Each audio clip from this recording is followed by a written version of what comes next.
नमस्कार दर्शकों, एस्ट्रो मंत्र हैप्पीनेस ऑफ लाइफ इस शो पर मैं छवि आप सभी का स्वागत करती हूं। और हर बार की तरह एक बार फिर से इस शो पर हमने बुलाया है एक बहुत ही गुणी एस्ट्रोलॉजर, जी बिल्कुल एक बहुत ही महान एस्ट्रोलॉजर पंडित भूषण शर्मा जी को। जी पंडित जी, सबसे पहले शो पर आपका बहुत बहुत स्वागत है। नमस्कार, जय माता की। परमात्मा आपके सभी की मनोकामनाएं पूर्ण करे। जी गुरुजी, हमें बहुत खुशी होती है क्योंकि शो के लिए आप हमेशा अपना कीमती वक्त निकालते हैं। हमारे कहने पर आप इस शो पर आते हैं ताकि दर्शकों को आप एस्ट्रोलॉजी का ज्ञान दे सके, उनकी प्रॉब्लम्स को है जो आप सॉल्व कर सके। दर्शकों मैं बताना चाहूँगी, अगर आपकी कोई भी प्रॉब्लम है तो आप गुरुजी को ईमेल कर सकते हैं, आप इनके फ़ोन नंबर पर कॉल कर सकते हैं। इनका फ़ोन नंबर, एड्रेस लगातार फ्लैश और हमारी टीवी स्क्रीन पर आप नोट कर सकते हैं। और दर्शकों के कहने पर उनकी परमिशन लेकर ही उनके जो सवाल है इस शो पर हम इंक्लूड करते हैं, ऑन एयर करते हैं। तो आइए आज का ये शो है जो शुरू करते हैं। गुरुजी, बहुत बार ऐसा हुआ है कि कुछ लोगों ने अपने घर बदले हों या अपने काम करने की जगह बदली हो, लेकिन जैसे ये बदलाव उनकी ज़िंदगी में आए वैसे ही उनकी ज़िंदगी में काफ़ी डाउनफॉल्स आने शुरू हो जाते हैं। तो क्या बंदे की या इंसान के काम करने की जगह या रहने की जगह भी उसकी लाइफ में एक पॉजिटिव और नेगेटिव इम्पैक्ट लेकर आती है? क्या कहना चाहेंगे इसके बारे में? जी छवि, मैं आपको बताना चाहूँगा कि किसी इंसान ने कोई जगह बदली, उसके बदलने के बाद उसकी जो ज़िंदगी थी वो नीचाइयों की तरफ आ गई या ऊंचाइयों की तरफ चलेगी। इनमें दो कारण हैं। एक तो आपने जब भी स्थान परिवर्तन किया तो आपके जो ग्रह थे वो स्थान परिवर्तन करने लायक ही नहीं थे। तो अचानक आपने से स्थान परिवर्तन किया तो स्थान परिवर्तन के ग्रह नहीं थे और उसके कारण आप धोखा खा गए या आप नीचाइयों की तरफ आ गए। दूसरा कारण ये था कि आपने जब भी स्थान परिवर्तन किया और वो जो वहाँ का जो वास्तु है वो कुछ ऐसा बना हुआ है जो आपके ग्रहों के मुताबिक नहीं है। उस वास्तु दोष के कारण भी अनेक तरह की हमारे जीवन में समस्याएं आती हैं। एक पौराणिक कथा मैं आपको बताना चाहूँगा इसी स्थान परिवर्तन के बारे में। कहते हैं ना, स्थान प्रधान होता है। राजा विक्रमादित्य थे, वो सत्यवादी राजा थे। उनका सिंहासन बहुत पुराना हो चुका था। तो किसी महानुभाव ने कहा कि आप अपना सिंहासन बदल दीजिए, आप अच्छा सा कोई और सिंहासन बनाइए। तो ये आपको सोचना पड़ेगा। देखिए कितना एक जगह को बदलने से या एक चीज़ को बदलने से कितना फर्क पड़ता है। तो जब राजा विक्रमादित्य ने अपना सिंहासन नया लगाया तो नया लगाने के बाद जब भी वो कोई फैसला करते थे तो वो उनके खिलाफ ही चला जाता था या वो फैसला जो न्याय था वो सही नहीं हो पाता था। तो उन्होंने सोचा ये क्या है, ऐसा क्या है कि जब मैं पुराने सिंहासन पे था तब हर तरफ मेरी जय जयकार थी, हर तरफ जो न्याय में करता था वो बिल्कुल सत्य पे अडिग होता था। अब ऐसा क्या हो गया? फिर उनके दिमाग में आया कि मैं पुराना सिंहासन मेरा फिर से ग्रहण करूं और उसी के कारण मैं जो भी फैसला करूंगा वो मेरा सच्चाई की तरफ होगा। और ऐसा ही हुआ। तो ये एक बहुत बड़ी सच्चाई है कि जहां हम बैठते हैं, जिस स्थान को हम ग्रहण कर लेते हैं, वो इस स्थान भी हमारी किस्मत को बदल सकता है। और वास्तु का हमारे जीवन में बहुत ज़्यादा अहमियत है। जब भी आप कोई भी जगह बदलें, अगर एक दुकान को छोड़कर आप दूसरी दुकान करते हैं या एक घर को छोड़कर कहीं दूसरे घर में शिफ्ट करते हैं, तो पहले आप अपनी कुंडली का विवरण या कुंडली का व्याख्या किसी अच्छे ज्योतिषी से जरूर लें। क्या वो आपका समय स्थान परिवर्तन का है? अगर वो समय आपका स्थान परिवर्तन का है तो आप स्थान परिवर्तन अवश्य करें, लेकिन किसी अच्छे मुहूर्त में। कहते हैं ना कि कोई भी चीज़ अगर अच्छे मुहूर्त में होगी, अच्छे समय में होगी, वो आपकी पीढ़ियों तक चली जाएगी। अगर कोई चीज़ समय के मुताबिक आप नहीं करेंगे या अच्छे मुहूर्त में नहीं करेंगे तो वो आपके लिए अनिष्टकारी होगी। तो सबसे ज़्यादा जरूरी आपके स्थान परिवर्तन के ग्रह और उनका योग और वास्तु का शुद्ध होना। अगर ये सब चीज़ें मिलेंगी तो आपका स्थान परिवर्तन आपको सुफलदायी रहेगा, वरना आपके लिए परेशानी पैदा करेगा। जी दर्शकों, तो देख लीजिए किस तरह से आपने अपना स्थान परिवर्तन करना है या घर परिवर्तन करना है। तो इसी के साथ जुड़ा हुआ एक ईमेल हम लेना चाहेंगे गुरुजी। ये ईमेल हमें जो भेजा है वो विनोद कुमार ने भेजा है। इनका जो जन्म की तारीख है वो 10 अगस्त 1978 है और इनका जो समय है वो 4:30 बजे है सुबह का। और इनकी जो जगह है वो जयपुर है। जयपुर में इनका जन्म हुआ है, पर फिलहाल ये यूके में रह रहे हैं। इनका सवाल है कि ये जब से यूके आए हैं इन्होंने जिस घर में ये रह रहे हैं तब से ये उसी घर में रह रहे हैं, लेकिन अभी तक यूके में रहते हुए भी इनका कुछ नहीं बन पा रहा है, कोई सक्सेस है इनको जो हासिल नहीं हो पा रही है। तो इन्होंने नक्शा भी भेजा है जहाँ पर ये रह रहे हैं, तो आप इन्हें कुछ समाधान ज़रूर बताइए, क्या कहना चाहेंगे? विनोद कुमार जी, आपने जो अपनी जन्म तारीख 10 अगस्त 78 हमें दिया है, 4:30 बजे का समय, उसके मुताबिक आपका जो लगन है वो कर्क लगन है। मैंने पीछे के कई प्रोग्राम में कहा है कि कर्क लगन एक ऐसा लगन है जो इंसान को ऊंचाइयों की तरफ लेके जाता है। ये जैसा कहते हैं ना, भगवान कोई चीज़ हमें गिफ्ट में देता है, ऐसा ही ये लगन है जो हमें गिफ्ट में मिलता है। इसी लगन के अंदर आपका सूर्य और गुरु बैठा है। सूर्य के कारण गुरु आपका अस्त हो गया, क्योंकि ज्योतिष का एक नियम है। और वैसे भी ज्योतिष के अलावा मैं आपको कहना चाहता हूँ कि सूर्य में इतना तेज होता है, इतनी प्रकाश होता है कि कोई भी वस्तु या कोई भी चीज़ उसके पास जाती है तो वो उनके प्रचंड अग्नि से नष्ट हो जाती है। तो यहाँ गुरु आपका अस्त हो गया है। अस्त होने के कारण आपके जीवन में जो तरक्की आनी चाहिए थी वो नहीं आई, क्योंकि गुरु आपके भाग्य का मालिक है। अगर कोई भी ग्रह हमारे भाग्य से संबंध रखता है तो वो हमारे जीवन की तरक्की को बंद कर देता है या उसको ब्लॉक कर देता है। आपने कभी देखा होगा, क्योंकि गुरु आपके छठे भाव का मालिक भी है, आपने कभी गौर किया होगा कि जिन लोगों से भी आप मित्रता बनाते हैं अचानक वो लोग आपको छोड़ के चले जाते हैं। क्यों? क्योंकि ये शत्रु भाव का मालिक भी है, इसलिए वो शत्रुओं को पैदा करते हैं, आपकी मित्रता जहाँ है वहाँ तोड़ते हैं। तो विनोद कुमार जी, मैं कहना चाहूँगा, एक तो आप अपने पहले जो दायां हाथ है उसके सबसे पहली अंगुली में सोने का छल्ला पहने, उसमें कोई नग डालने की जरूरत नहीं है, सिंपल सोने का छल्ला हो, वो वीरवार के दिन आप पहन सकते हैं।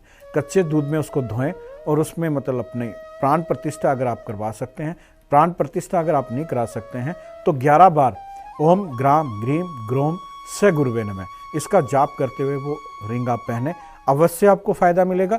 दूसरे नंबर पर, जहाँ तक हो सके मैं आपको एक चीज़ ज़रूर कहना चाहूँगा कि आपके जो कुल पुरोहित हैं आप उनको कुछ दान करें, क्योंकि गुरु जिनका अस्त होता है एक तरह से उनको कुल पुरोहित का श्राप होता है या दोष होता है। तो कुल पुरोहित जो होंगे, आप राजस्थान का आपका जन्म हुआ है तो आप जरूर जानते होंगे कि कुल पुरोहित किनको कहते हैं।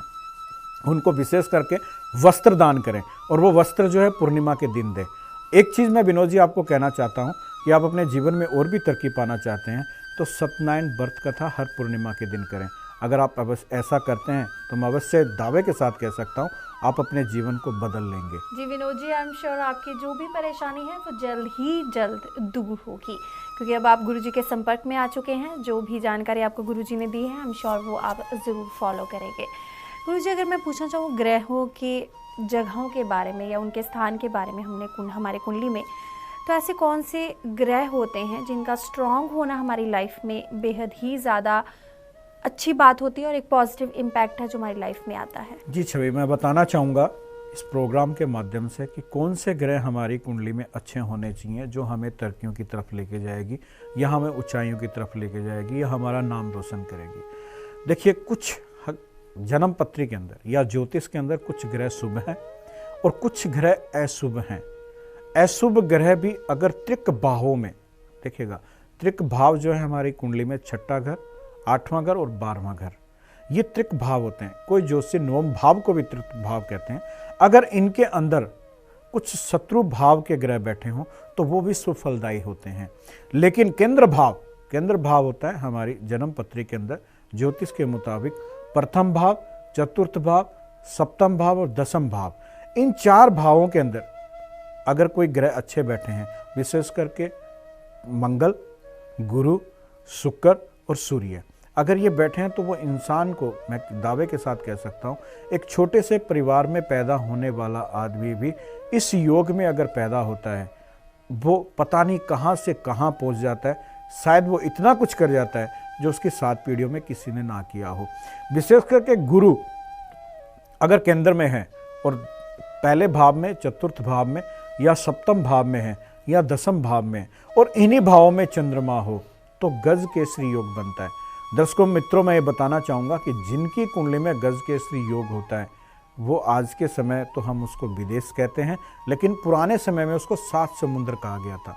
वो 7 समुंदर पार जाके भी अपने नाम की पताका का मतलब ध्वजा और ध्वजा का मतलब झंडा फहरा देता है।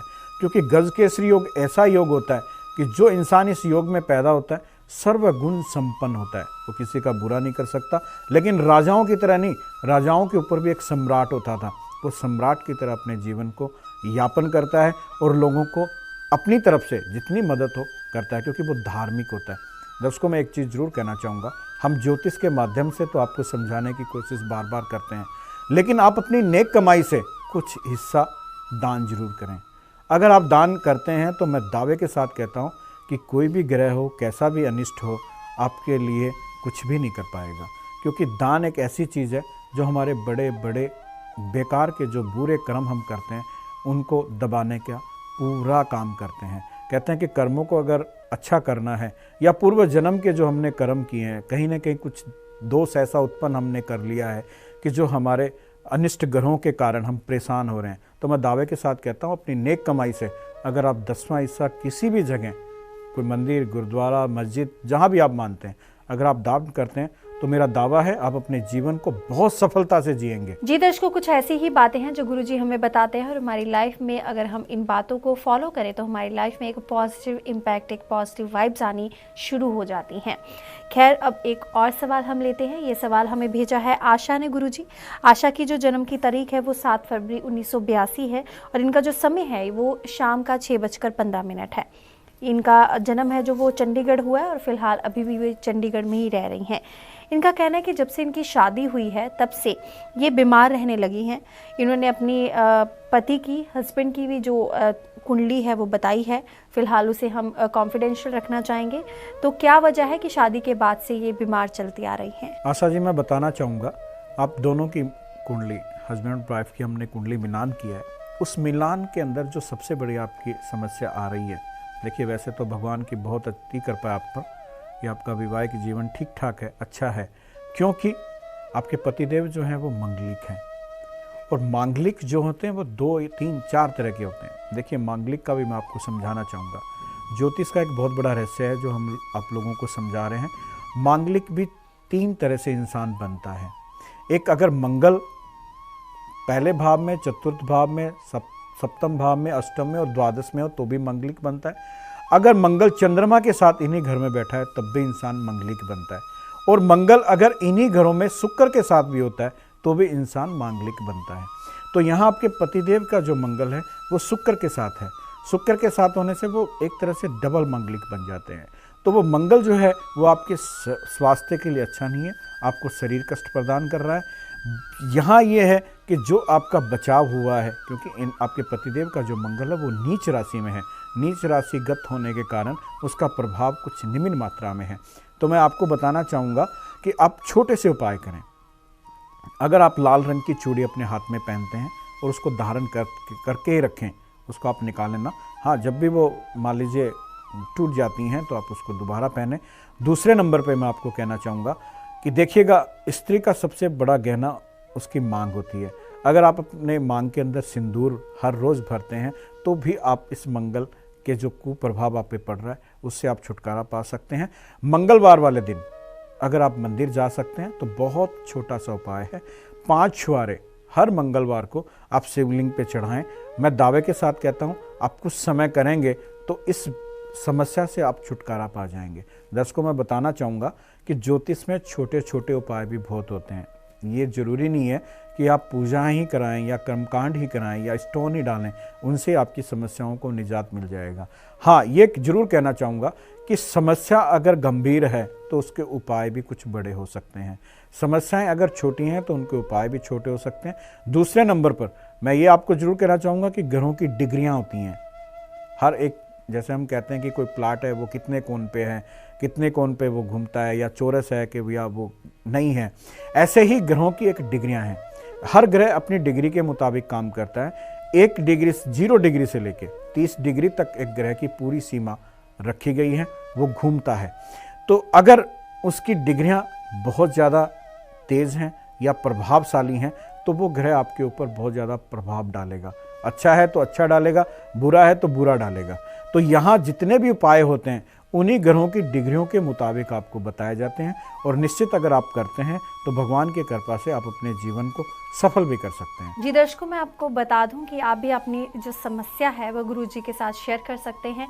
इसीलिए हम इनको अपने शो पर हर बार बुलाते हैं ताकि ये आए और आपको ज्ञान दे और आपकी भी जितनी समस्याएं हैं वो दूर हो सके।